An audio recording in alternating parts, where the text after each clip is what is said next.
0.04 of a hertz, and Europe's clocks run 6 minutes slow.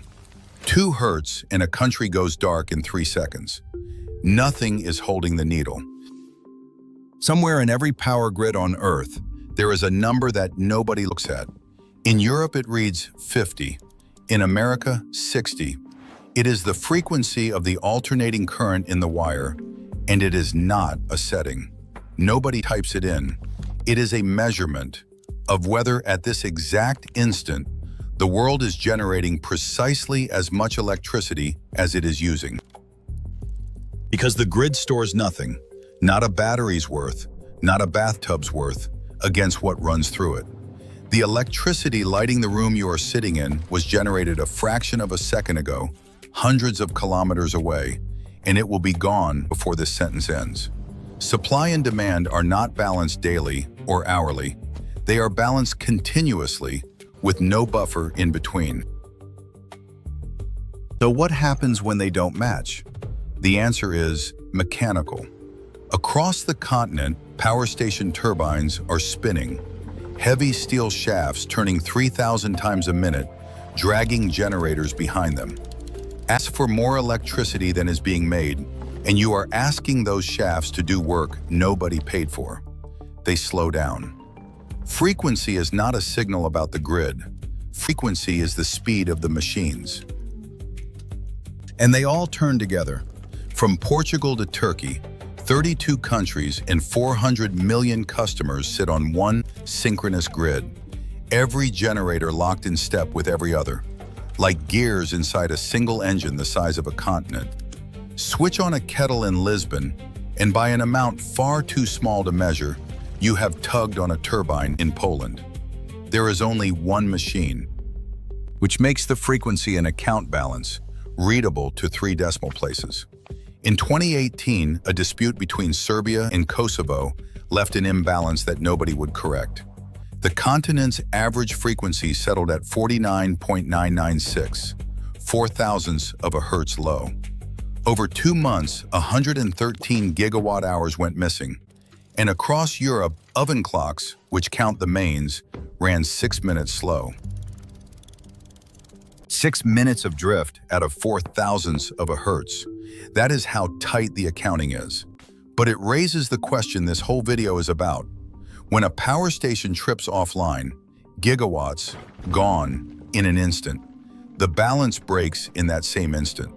So why doesn't the frequency collapse in that instant? Why does anything survive the first second at all? It isn't a control system. Nothing responds that fast. It is weight.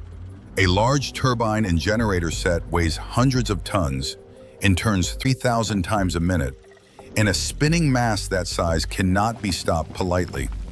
When demand runs ahead of supply, the missing energy is dragged straight out of that rotation. The machines surrender speed to cover the shortfall. Engineers call it inertia.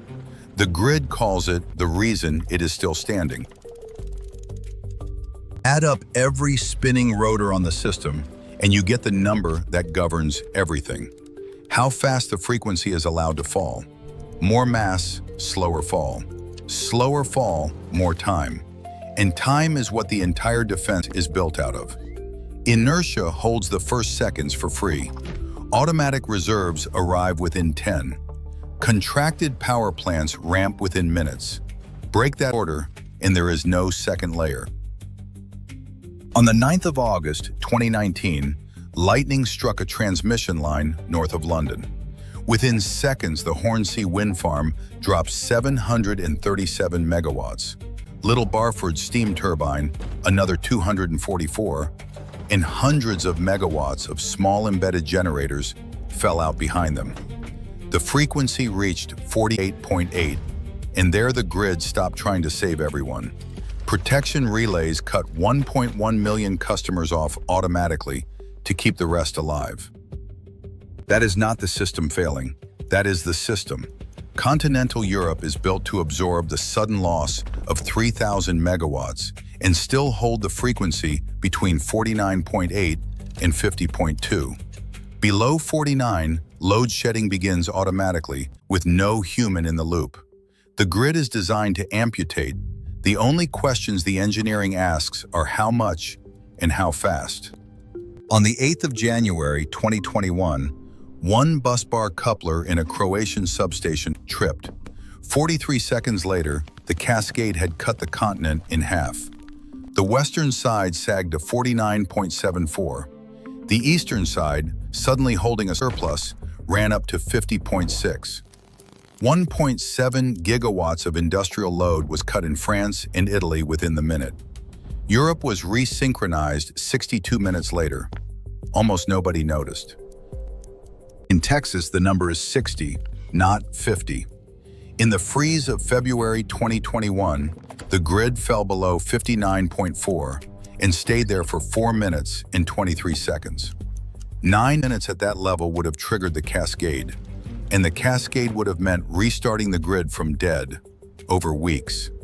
When they finally pulled it back, the margin left on the clock was 4 minutes and 37 seconds. Now change what makes the electricity.